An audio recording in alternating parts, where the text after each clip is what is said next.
그 있잖아요.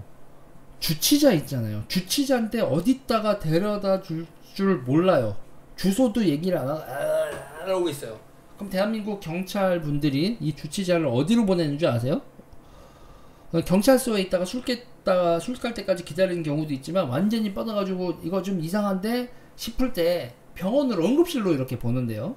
일반 응급실에서는 안 받으니까 이 의료원들 있잖아요. 국립의료원, 시립의료원 이런 데에다가 응급실로 보낸다는 거예요. 주치자를.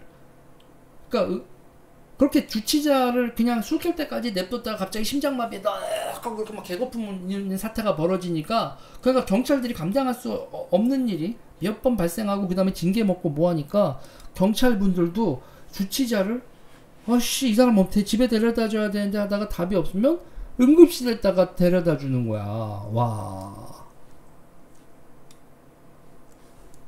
그러다가요. 주치자 보호하다 치료 이게 무슨 얘기냐면 그래서 이게 부산 의료원 같은 경우에 어느 정도였냐면요. 이게요. 하루에 1.45명 부산 의료원 하루 평균 1.45명의 주치자를 수용을 했었는데 인사불성이 된 주치자가 이렇게 병원에 오면 얌전히 뻗어 있으면 다행인데 이게 또 얌전히 뻗어 있나? 안 그래요. 소란을 피우는 거야 또 주치자들이 소란까지 피워. 소란까지 피우고 뭐 이러는 거예요. 그러니까는 어떤 일이 벌어지냐면 그러니까는 이거를 부산 의료원에서 어떻게 했냐? 그래서 주치해소센터를 만들었어요. 주치해소센터. 그러니까 주치자가 오면 응급실에 들어오지 않고 주치해소센터에 들어가는 거예요. 그러니까 이 사람들이 진료 방해도, 그러니까 주치자가 가만히 있는 게 아니라 왜 날 여기다 데려왔는데 뭐 난리치고 그리고 다른 거 의료 행위를 방해하고 이런 일까지 벌어지는 거예요. 그리고 이제 부산 의료원 같은 경우도 부산 의료원은 주치자 거기 그 응급실에 주치자 받는다며 그러면 나 거기 지원하지 않을래 이렇게 되는 거죠, 여러분. 그래서 이제 주치해소센터를 만들어서 이제 응급실이 아니라 주치해소센터 이렇게 있는 거 있다가 술 깨셨어요 하면 가는 거죠. 그래서 그 주치해소센터를 만들었더니 거기서 오는 사람 중에서 환자가 몇 %냐 주치 상태에 있다가 응급 환자의 비율이 5.6%였대요. 빵을 당해서 있다가 이 사람 이거 치료해야겠다라고 가는 경우가 환자로 전환되는 경우가 5.6%. 그러니까 이때까지는 94.4%의 환자도 아닌 주치자들을 응급실에서 이제 케어를 하고 있었던 거야. 그래서 국립의료원, 시립의료원들이 그러니까는 이미지가 아주 나빠졌었던 그런 거죠.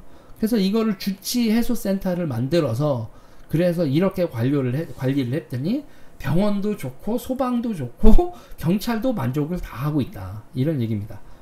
그래서 공공의료기관이 주치장 상대하며 기피 근무자. 나 공공의료기관은 안 가 했었던 여러 가지 이유 중에 하나가 이 응급실에서 주치자를 상대해야 된다고 해서 응급의학과 의료 이쪽이 지금 우리나라가 점점 응급의료 쪽도 지금 구멍이 생기고 시작했는데 특히나 이 국립의료원, 시립의료원의 기피 사유였던 이 주치를 또 이렇게 극복을 했대네.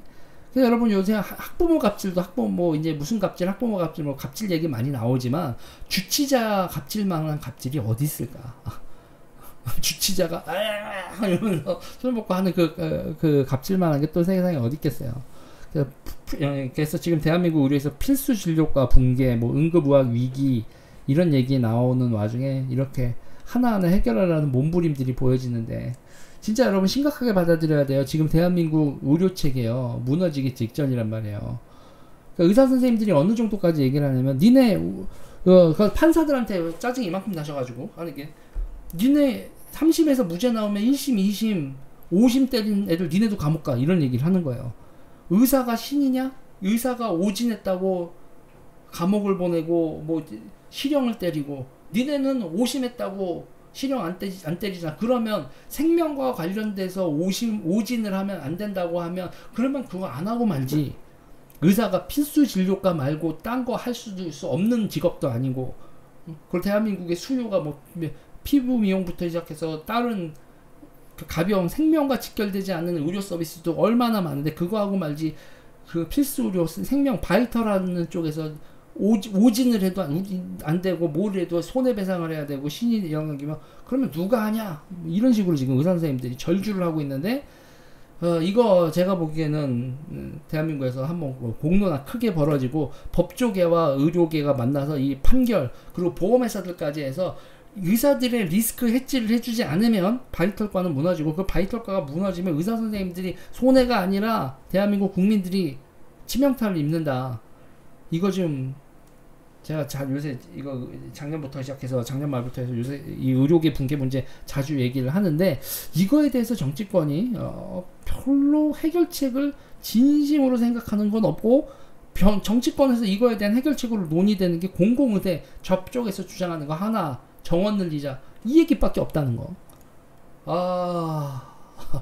그래서 저는 이거에 대해서 리스크 해지라는 자동차 보험처럼 오진이 났을 때 의사의 뭐 형사 책임을 묻는 게 아니라 그거에 대해서 민사적으로 해서 우리가 자동차 보험에서 운전자를 사고를 냈다고 운전자를 무조건 사법 처리를 하지 않고 피해자도 구제하면서 사고를 낸 사람도 보호하듯이 의사 선생님들 리스크 해지를 해주면서도 피해자를 보호하는 어떤 보험 체계 이런 거로 가야지 이 상태로는 안 된다 이런 얘기를 하는데 대한민국 사법체계 입법부 그리고 의료계 서로 대화들을 안 하고 감정만 쌓이고 있는 것 같아서 옆에서 지켜보는데 좀 안타깝습니다. 제가 그래서 이거와 관련돼서도 도저히 안 되겠다.